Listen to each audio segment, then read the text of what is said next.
Really, really good show.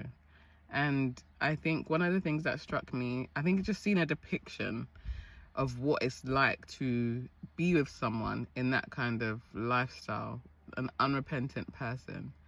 I don't think after watching that I'll ever advise any, because it's usually African aunties or anyone in the church to stay. I won't say get a divorce, that's a whole nother topic. But we took a vow for better, for worse, whether it's easy or difficult, this, that and the other. Yeah. But one person is fully breaking that vow and it's now putting your life at risk. It could have been detrimental for everybody because they decided to stay. If a person is unrepentant, the trust is fully broken and it's not a conducive environment. People say that, oh, I will stay for the kids. As you see, the kids end up being more damaged, further damaged because you stayed.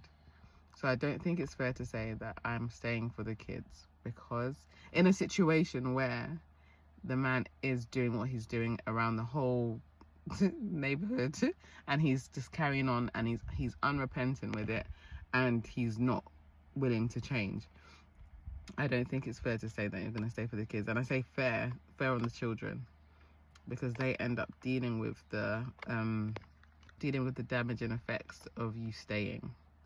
I think church men, because I won't say Christians, because if you're not living according to the law of God, I can't call you a Christian. You're a church man or woman, but you're doing filth. They carry on doing it because they know that, oh, my wife or my husband, they're Christians and they don't believe in divorce, so I can basically do what I like. A lot of these women or men are damaged. Their self-esteem is damaged. A lot of them don't know true love because they've never truly been looked after. They've been with someone that's just taken and taken and taken from them. And culture says you stay. So they stay and they endure and endure and endure until the end.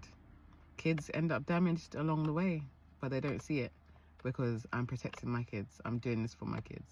And it's unfortunate that those kids either end up following the footsteps or they just end up just completely damaged, but for the grace of God, because obviously we know there's nothing God can't do.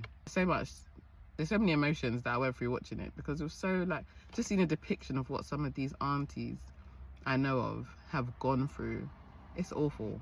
And these Gomorrah men out there, you Gomorrah men, you better repent. Because you too, if you don't repent, your end will be like this Mr. Gomorrah. Sorry, it's not a curse, but it's a fact in reality.